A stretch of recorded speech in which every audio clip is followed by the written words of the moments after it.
9월은 좀 저한테 잔인한 단위였어가지고요. 여러모로 피곤하고 분주했던 것 같습니다. 가정 안에서도 여러 가지 일들이 있었고, 교회 안에서도 사역들이 조금 바쁘고 분주해가지고, 지난주 설교도 이제 제가 좀 봤는데 엄청 말을 떠듬더라고요. 그래가지고 목사님이 말 떠듬으면 많이 피곤한가 보다 생각해 주시고 기도해 주시면 좋을 것 같습니다. 여러분 혹시 제육볶음 좋아하십니까?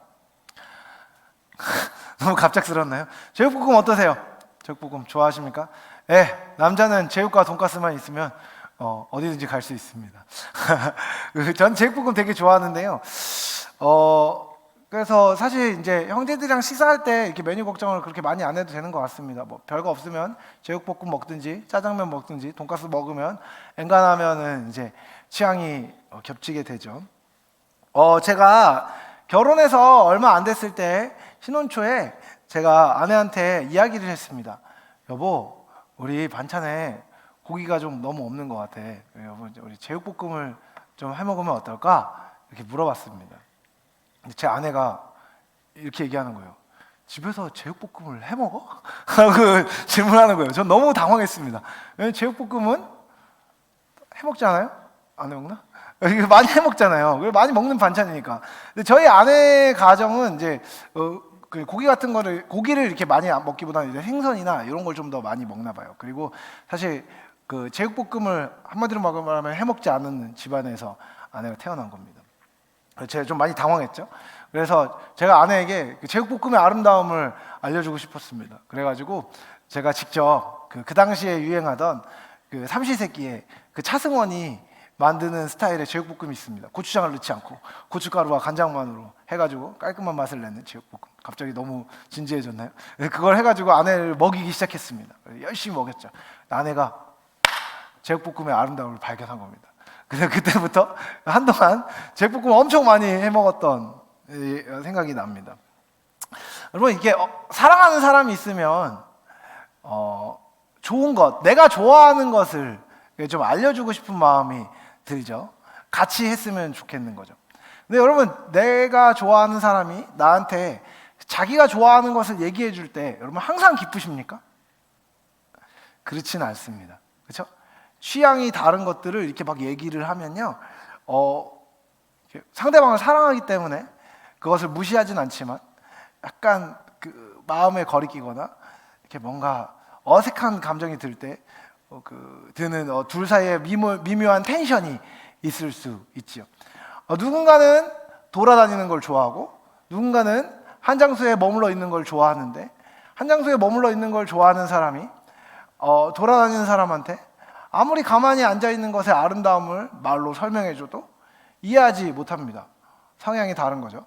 반대로 돌아다니는 걸 좋아하고 여행을 좋아하는 사람이 여행의 아름다움을 아무리 말해도 집안에 있는 것을 좋아하는 죽돌이 죽순이들에게는 사실 그 아름다움이 공감이 되지 않습니다. 다른 것을 좋아하는 사람에게 내가 사랑하고 좋아하는 것을 전해주고 알려주기 위해 필요한 것은 무엇일까요? 일단은 그것의 아름다움을 제가 확신해야겠죠.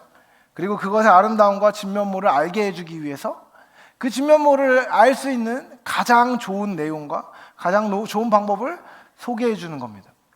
그리고 그것을 소개해 줄 때 한 번으로 그치는 게 아니라 2번, 3번, 4번, 5번, 6번 얘기해 주고 될 때까지 얘기하지 않으면 어지간하면 공감이 되지 않습니다.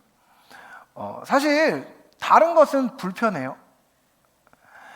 근데 여러분, 그 다른 것을 감수하고 그 다름을 배워서 그 다름 안에 있는 아름다움을 누리게 되면 삶의 지평이 넓어지는 것은 사실입니다. 여러분, 기독교인은요, 세상과는 다른 기쁨을 향유하는 사람입니다. 세상이 알지 못하는, 세상이 이해하기 힘든 기쁨을요, 우리는 누리고 있습니다. 그리고 그 기쁨에 대한 것들을 전한다는 것은요, 한편 불편한 일입니다. 하지만 그 불편을 감수하면서 우리는 복음을 전해야 되고 복음을 전하라는 명령을 주님께 들었습니다. 어떻게 해야 될까요? 어떤 것이 내가 기뻐하는 것을 다른 사람도 기뻐하게 할 수 있고, 어떻게 기뻐하지 않는, 복음을 기뻐하지 않는 사람들이 그리스도인이 될 수 있을까요? 오늘 말씀을 읽으면서 말씀을 함께 상고하면서 그런 부분에 대해서 함께 생각해 보고 싶습니다. 예수님이 부활승천하신 뒤에 예수님의 제자들이 이룬 교회를 흔히 초대교회라고 부릅니다. 초대교회 당시 예루살렘에는 종교 지도자들이 있었습니다. 바리새인을 비롯한 사내들인 공회 같은 종교 지도자들은요, 예수님의 부활을 증거하는 사도들과 제자들을요 아주 위협적으로 생각했습니다. 왜냐하면 그들은 강력했고 강력한 믿음을 갖고 있었고 강력한 영향력을 갖고 있었기 때문입니다. 그래서 그들을 경계하는 와중에 초대교회는 박해를 받게 되지요. 그런 와중에 초대교회에서는 일꾼들을 세우게 되는데 7명의 집사를 세웠다고 얘기합니다. 그 7명의 집사 중에 한 명이 오늘 우리가 읽은 본문에 등장하는 스데반 집사님입니다. 스데반은 공회 앞에서 예수님이 하나님의 아들이자 참된 메시아임을 증언하였습니다. 그리고 유대인들의 완고함과 율법에 대한 오해를 신랄하게 비판했지요.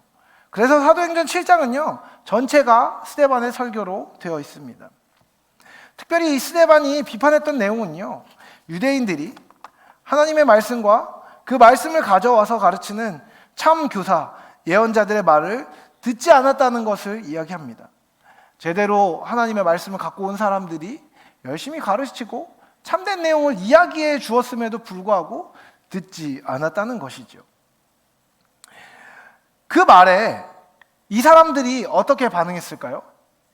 마음에 찔렸다라고 이야기합니다. 그러나 이 사내들인 공의의 종교 지도자들을 비롯한 유대인들은요 귀를 막고 스데반에게 달려들었습니다. 그리고 그를 죽였다라고 얘기합니다. 그러나 그러던 와중에 스데반은 순교하면서도 자기에게 돌을 던진 사람들을 향해서 이렇게 얘기합니다. 주여, 이 죄를 그들에게 돌리지 마옵소서. 그들을 용서하고 죽은 것이지요. 여러분, 유대인의 측면에서 스데반을 한번 생각해 볼까요? 스데반은요 유대인들에게 한마디로 얘기하면 아주 불편한 사람이었습니다. 스데반은요 착한 사람이었어요. 그래서 행동으로 흠잡을 데가 없었습니다. 유대인의 율법으로만 봐도요 그는 율법에 나오는 하나님을 사랑하고 이웃을 사랑하며 옆에 있는 사람들하고의 관계 안에서 정결법을 지키고 참된 삶을 사는 것에 있어서 흠잡을 데가 없는 사람이었습니다. 그러니까 여러분, 규칙으로만 따져도 그는 지키고 있는 규칙을 어긋나지 않는 사람이었습니다. 그 와중에 스데반은요 사람들이 불편해하는 진실을 말하는 것을 주저하지 않았습니다. 여러분, 모두가 알고 있지만 그냥 넘어가는 불편한 내용들이 있습니다. 공동체 안에 잘못되어지고 있고 관행으로 넘어가고 있고 무언가 확실히 올바른 것은 아니지만 어쩔 수 없으니까 넘어가는 내용들이 있는 경우가 많습니다. 근데요 스데반은요 그것을 콕 집어서 얘기했습니다.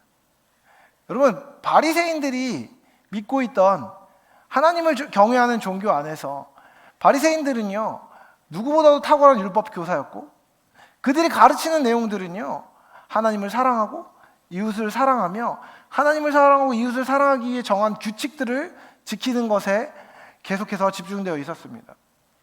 여러분, 가르치는 그들도요 율법의 정신이 중요하다는 것을 몰랐다고 생각하지 않습니다. 핵심 본질은요 하나님을 경외하는 것이고 하나님을 경외하고 이웃들을 섬기기 위한 방법으로 규칙이 주어졌다는 것을 바리새인들이 모르지 않았어요. 그런데요 그것을 모르지 않고 있었던 그 사람들이 중요하게 여겼던 것이 계속해서 규칙을 지키는 것이었습니다. 때로는 그 규칙을 지키는 것 자체에만 매몰되어서 하나님을 바라보고 이웃을 바라보는 일을 등한시했다는 것을 바리새인들도 모르지는 않았습니다. 흥미롭게도 말이죠. 여러분, 공부 안 하고 있는 애한테 공부하라고 그러면 화내는 이유가 뭘까요? 공부를 했기 때문일까요? 공부를 해야 되는데 공부를 안 하고 있는 자기가 찔리기 때문일까요? 보통은 후자인 경우가 많죠. 아, 내가 알아서 해. 라고 화를 내는, 아빠 엄마에게 화를 내는 그 아이들은 앞으로도 알아서 안 할 확률이 훨씬 더 큽니다. 여러분, 그와 같은 불편한 진실들을 스데반이 얘기해 준 거예요. 여러분이 그 규칙을 지키는 것보다 선지자의 말을 듣고 하나님을 경외하고 하나님을 경외하는 마음을 가지고 참된 정신을 가지고 올바른 삶을 살아내는 것이 더 중요합니다라는 말은요, 틀린 데가 하나도 없는 말이었지만, 반박하고 뭐라고 하기 힘든 말이었지만 불편한 말이었습니다. 그리고 그는요, 그렇게 자기를 미워하는 사람들을 사랑하는 마음을 갖고 있었습니다. 그리고 불편하게도 그 사랑과 친절은요, 거짓된 게 아니었어요. 그래서 더 불편했습니다. 사랑을 받고 싶지 않은 그 사랑을 내가 손가락질하고 비난하면 그 손가락질하고 비난하는 것에 호응하여서 같이 비난해주면 시원하게 싸우기라도 할 텐데, 나를 비난하고 내가 비난하고 내가 뭐라고 하는 대상이 나를 정죄하는 게 아니라 나를 용서한다고 말하는 그 상황은요, 유대인들에게 짜증나는 상황이었습니다. 그 와중에 스데반이 부르짖는 게 뭡니까? 주 예수여, 내 영혼을 받으시옵소서, 이 죄를 그들에게 돌리지 마옵소서 라고 말합니다. 여러분, 뭐가 생각나지 않으십니까?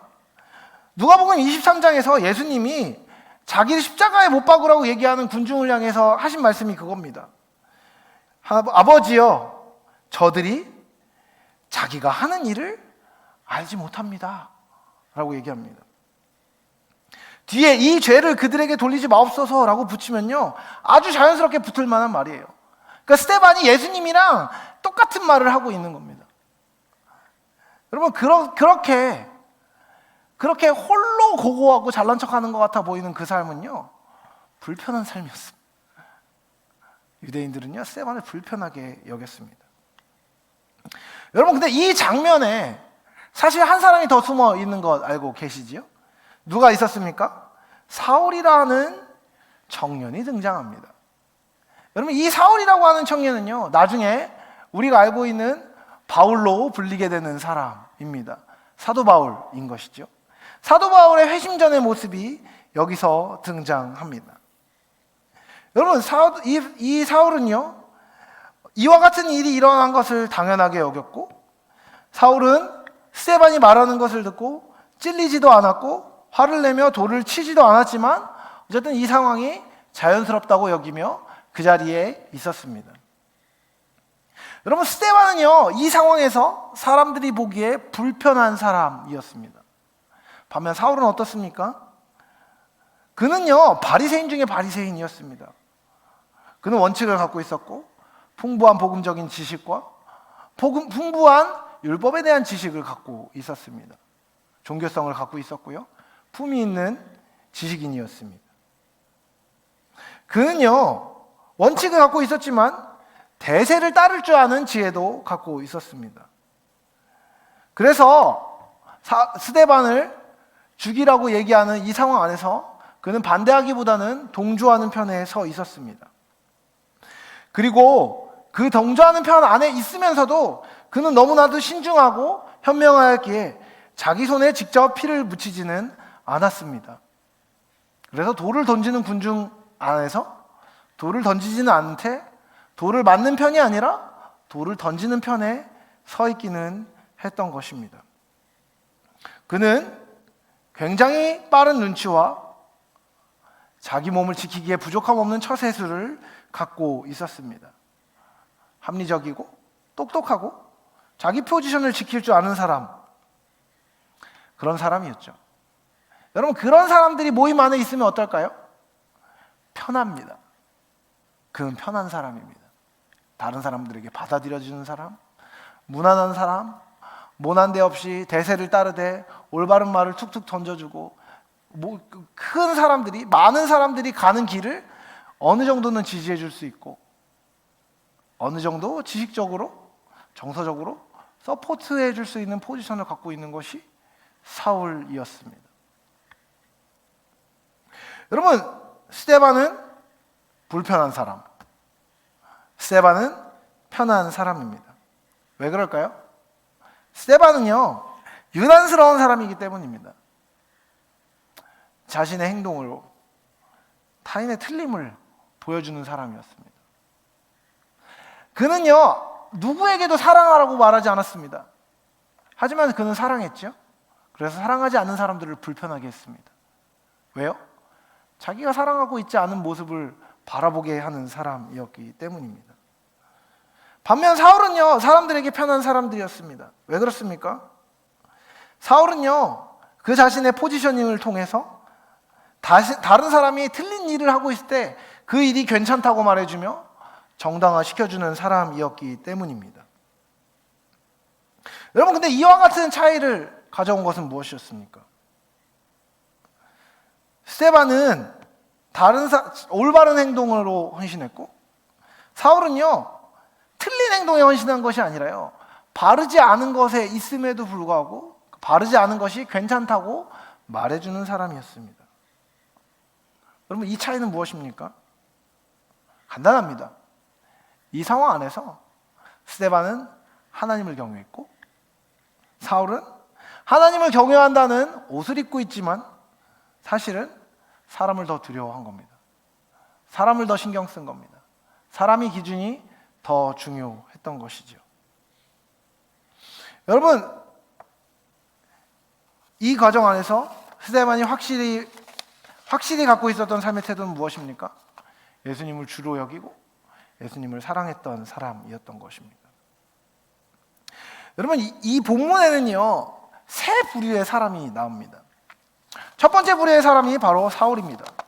그는요, 예수님의 삶과 가르침에 대해서 적대적이었지만 깊이 관심을 갖고 있지는 않았습니다. 그래서 적당한 거리를 유지하며 판단하고 저게 얼마나 어리석은지, 바보 같은지, 자기의 이득에 얼마나 부합되지 않는 일인지를 계산해가며 그것들을 한심하게 여기고 혀를 차는 포지션에 있었습니다. 반면 군중들은 어땠습니까? 적대적이었고 공격적이었습니다. 왜요? 예수의 가르침이 자기가 원하는 방식이 아니었기 때문이죠. 이 군중들이 볼 때요, 예수는 힘을 갖고 있었습니다. 능력을 갖고 있었습니다. 매일같이 빵을 만들어서 자기들에게 나눠줄 수 있는 능력이 있는 사람이라는 것들을, 능력이 있는 분이라는 것들을 군중들은 다 확인했습니다. 근데 예수님은요, 육신의 빵을 주는 것에 관심이 있는 게 아니라 영원한 생명의 양식을 주는 것에 관심을 기울이셨습니다. 그래서 영원한 생명을 줄 것이라고 약속하시고 영원한 생명을 위하여서 십자가를 지는 삶을 살라고 말씀하셨습니다. 근데요, 군중들은요, 그게 마음에 들지 않았습니다. 그래서 돌을 들어서 예수님을 쳐 죽일 정도로 예수님의 삶과 가르침을 부정하고 미워했습니다. 반면 여러분, 스데반은 어떻습니까? 돌을 들어서 치는 자리에 있는 게 아니라요, 돌을 맞으시는 예수님의 자리에 스데반이 대신 들어가 스데반은 예수님 대신 돌을 맞았습니다. 스데반은 예수님의 삶을 사랑했고 예수님의 가르침을 공경하였으며 죽음에 이르러도 괜찮을 정도로 예수님의 마음에, 예수님의 생각에 헌신했습니다. 여러분, 이 상황 안에서 이와 같은 사울의 반응, 군중의 반응, 스데반의 반응이 만들어낸 것은 무엇이었습니까? 군중은 예수와 스데반을 죽입니다. 사울은 예수와 스데반을 죽게 내버려두는 군중을 내버려둡니다. 스데반은 예수의 부활을 믿고 군중에는 생명을, 사울에게는 복음의 편리를 보여주고 자기의 생명을 드리기까지 하였습니다. 여러분, 사울과 군중, 스데반 같은 이 세 부류의 사람들의 반응의 갈림은 무엇에 의해 정해진 것입니까? 간단합니다. 예수님을 대하는 태도에 의해서 정해진 것입니다. 여러분 예수님을 어떻게 대하고 계시고 예수님과 어떤 관계를 맺고 계십니까? 여러분, 저는요, 목사입니다. 처음 아셨죠? 저는 목사라서 어떻게 하면 사람들이 예수를 믿는가에 관심을 갖고 있습니다. 저는 모태신앙이거든요. 그래서 엄마 뱃속에서부터 교회를 다녀가지고 예수님을 늦게 믿은 사람들이 정말 정말 신기합니다. 그래서 교회 늦게 다녀가지고 예수님 안 믿다가 믿은 사람들한테 맨날 물어봐요. 예수님 어떻게 믿게 된 거야? 왜 믿어줘? 뭐 이런 걸 많이 물어보고는 합니다. 여러분, 무엇이 예수님을 믿게 합니까? 궁극적으로는요, 하나님의 은혜와 성령의 역사라고 우리는 이야기합니다. 그리고 이걸 조금 더 구체적으로 얘기하면요, 복음이 선포될 때 사람들의 영혼 안에 내적으로 하나님 되신과 예수의 그리스도 되신과 성령의 역사하심에 대한 각성이 일어나고 자기 삶에서 돌이켜야 될 것들을 바라보며 회심하는 일들이 일어납니다. 이 과정 안에 개인의 믿음의 응답이 필요하고 개인이 해야 될 내용들이 정해집니다. 여러분, 이런 어떤 복음의 프로세스, 소위 말하는 신학적인 설명 말고요, 언제 왜 사람들은 예수를 믿게 될까요? 사실은요, 예수님이 필요한 사람들이 예수를 믿게 되는 겁니다. 그리고 나한테 예수님이 필요하구나 라는, 예수님이 답이 되는구나 라는 질문이 생길 때 예수님을 믿게 되는 겁니다. 여러분, 결국 이와 같은 질문은 어떤 질문입니까? 어떻게 사는 게 맞는 건가? 라는 물음이 사람들의 삶에 피어오를 때 사람들은 영원한 것을 찾게 되어 있습니다. 제가 어저께 SNS에서 본 포스팅에서 그런 이야기를 했습니다. 여러분, 복음의 역설이 있는데 행복이 피어나고 자기 삶에 만족이 있는 곳에 복음이 들어갈 자리가 별로 없다라는 포스팅이었습니다. 정말 맞지 않습니까? 여러분, 기분 좋고 행복할 때 항상 예수님을 찾는 사람들은요, 정말 믿음이 좋은 사람들입니다. 보통 사람들이 예수님을 필요로 할 때는요, 자기 손에 닿지 않는 문제들에 손이 닿고 싶을 때, 자기 힘으로 풀어지지 않는 문제를 풀고 싶을 때 예수님을 찾게 되기 쉽습니다. 고통과 위기의 순간, 인생의 위기가 인간의 자기 의존성을 깨트리는 순간이 될 수 있기 때문입니다. C.S. 루이스는 이런 이야기를 했습니다. 고난은 하나님의 메가폰이다. 그것으로 귀먹은 세상을 흔드신다. 보통 사람들은요, 위기의 순간 기존의 신념과 삶의 방향을 근본적으로 생각하게 되고 영적인 질문을 던지게 됩니다. 그래서요, 여러분, 복음을 전할 때 삶에 아무 문제가 없고 어떤 결핍도 없는 사람한테 복음을 전하는 게 어려운 이유가 바로 거기 있습니다. 근데 한편으로는요, 모든 사람에게 복음을 전해도 되는 이유가 있습니다. 뭔지 아십니까? 우리의 눈에 보기에는요, 다 만족스러워 보이고 다 화려해 보이고 다 괜찮아 보이는 사람들의 삶에도요, 언제나 균열이 있기 때문입니다.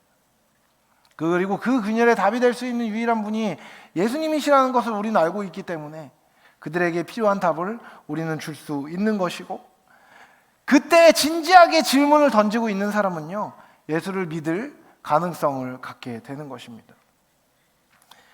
또한 사람들이 예수를 믿게 되는 또 다른 확실한 경로 중에 하나는요, 그리스도인의 진실된 삶과 공동체가 그 사람에게 부딪혀 들어갈 때입니다. 아까도 얘기했듯이 여러분, 스데반은요, 불편한 사람이었습니다. 왜 그렇습니까? 그는 진리를 진짜 사는 사람이었기 때문입니다.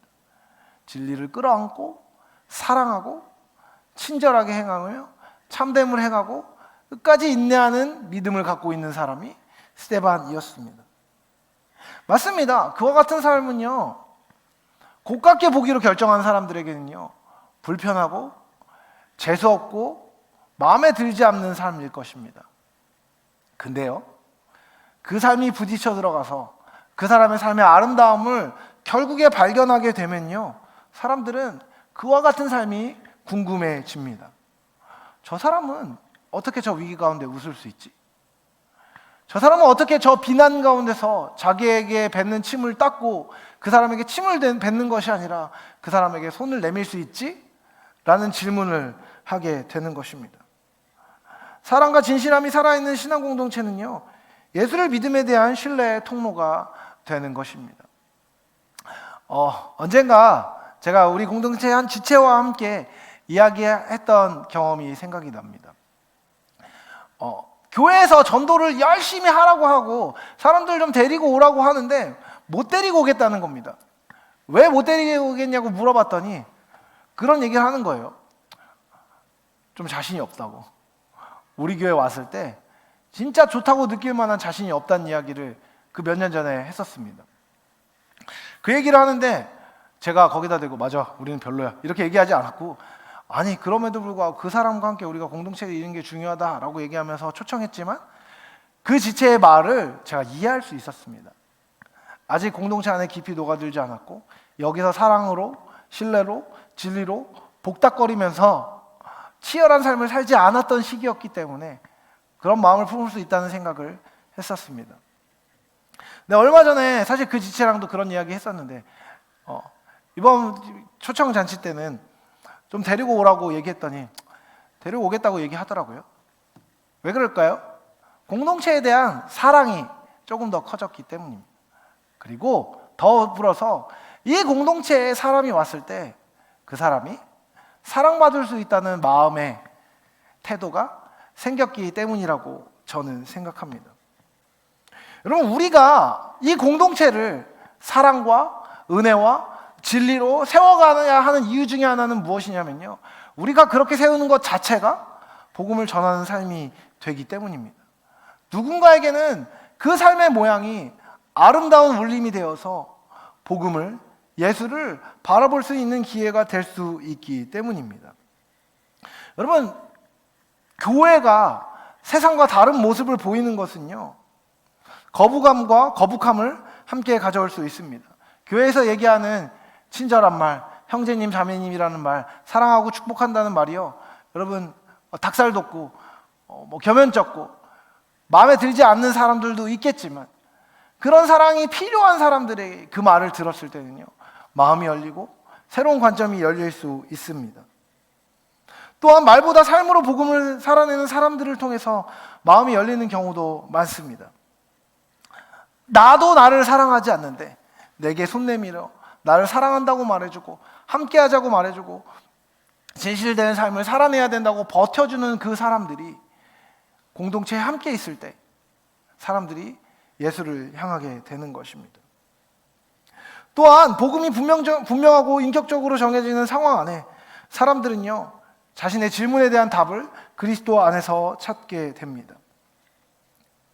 여러분, 복음은요, 분명한 것은 당신의 삶에 소망이 있다는 좋은 소식입니다. 이것을 절망하고 있고 어려워하고 있고 삶의 고민과 불확실함으로 말미암아 어려워하고 있는 사람들에게 제대로 된 방식으로 전할 때 사람들은 예수를 주로 보게 되는 것이죠. 또한 예수를 주로 보게 하기 위해 제일 필요한 것 중에 하나가 무엇이냐면 바로 계속해서 기도하는 것입니다. 성령의 역사는 기도하는 사람들을 통해서 영적 공기를 만듭니다. 특히 가족이나 친구, 교회 공동체의 눈물의 중보 기도는요, 사람의 마음을 부드럽게 만들 것입니다. 여러분, 결국 예수를 믿게 만드는 것은 누구입니까? 무엇입니까? 예수를 믿는 사람, 그리고 예수님이 어떤 분이시지에 대한 복음의 선포, 그리고 그 선포를 통해서 그 사람의 삶이 변화되도록 동행해주는 예수 믿는 사람들의 발걸음인 것입니다.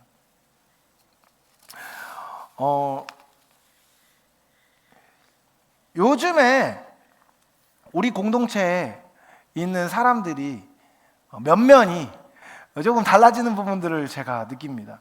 새로운 사람들도 많이 왔고요. 사실 요즘에 시즌이라서 그런지 결혼식 엄청 많이 갑니다. 결혼식도 가고 뭐 행사가 있어서 가족 행사 때문에 멀리 출타하기도 하고 여러 가지 일로 여러분들을 방문하는 경우도 있는데, 그럼에도 불구하고 사람들이 계속 어떻게 와요. 그리고 그 사람들이 와 있으면 또 신기해가지고 다들 이러고 쳐다보고 있습니다. 근데 여러분, 새로운 사람들이 왔을 때 저는 이 공동체가 예수 믿는 공동체로 여겨지기 원합니다.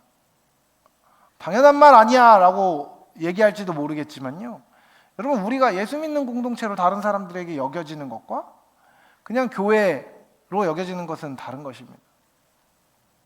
예수 믿는 공동체는 어떤 공동체입니까?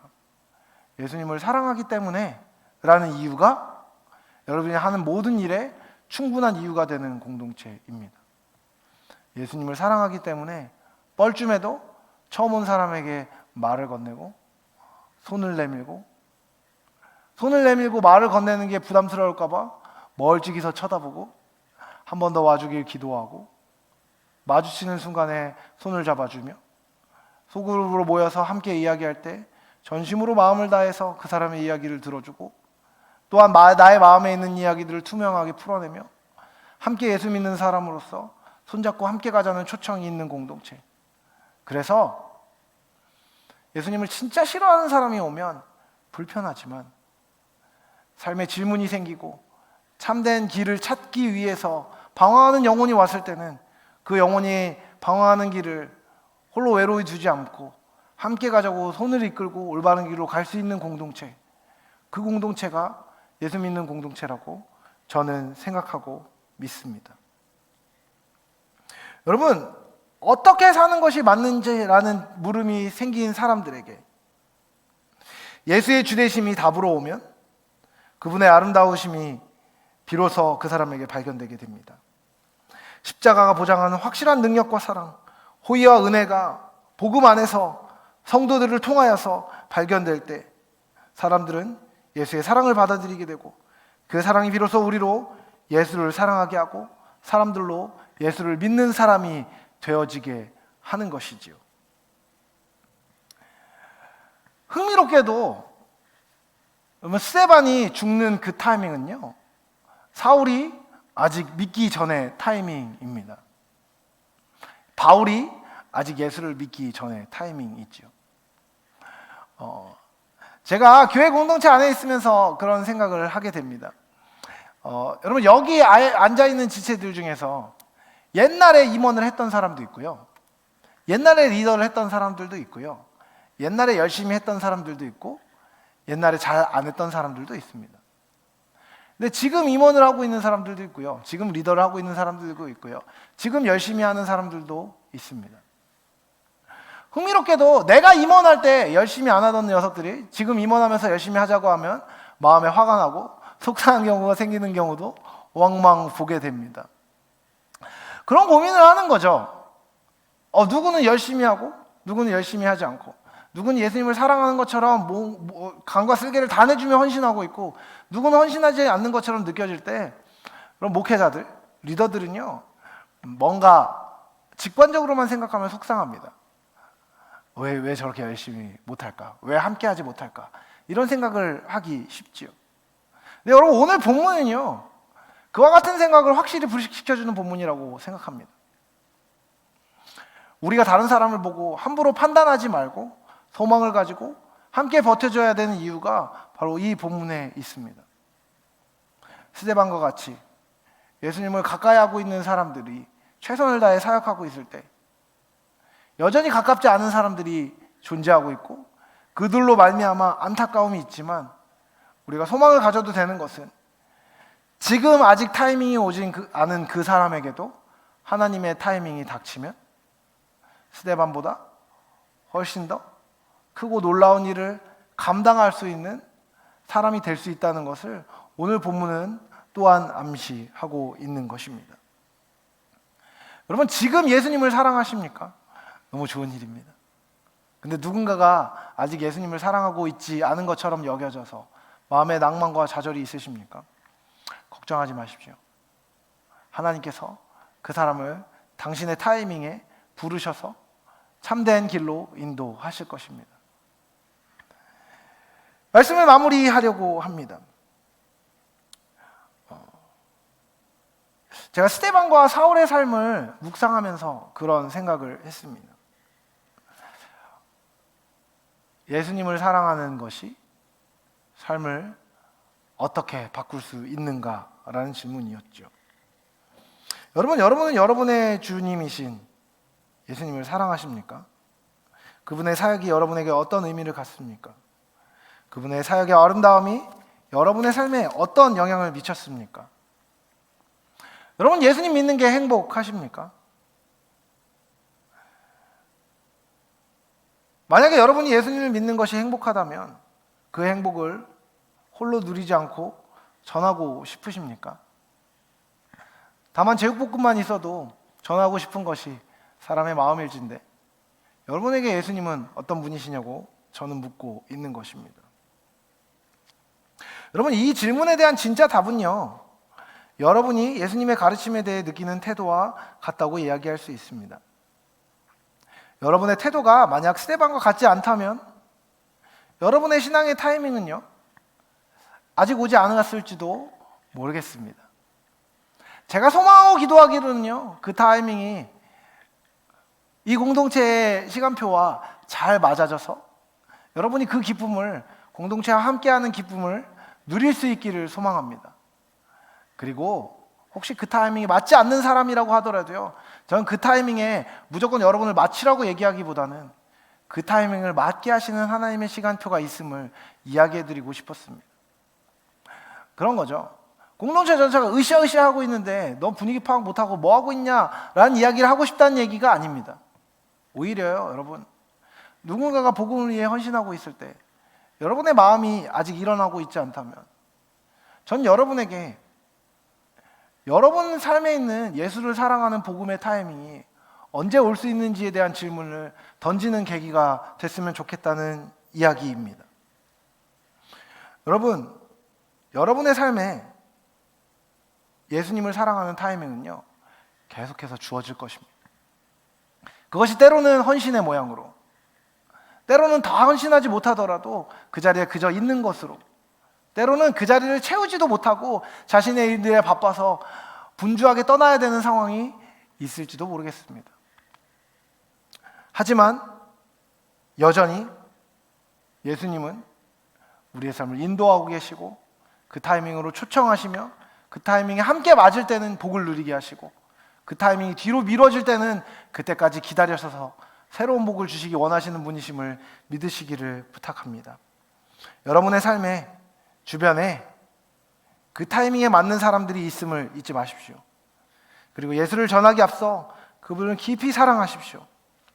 그러면 그 사랑 안에 있지 않은 이들이 그 사랑을 하는 것에 관심이 갈 것이고, 또한 여러분 안에 있는 새로운 타이밍을 구하며 예수님께 더 가까이 나아갈 수 있을 것입니다.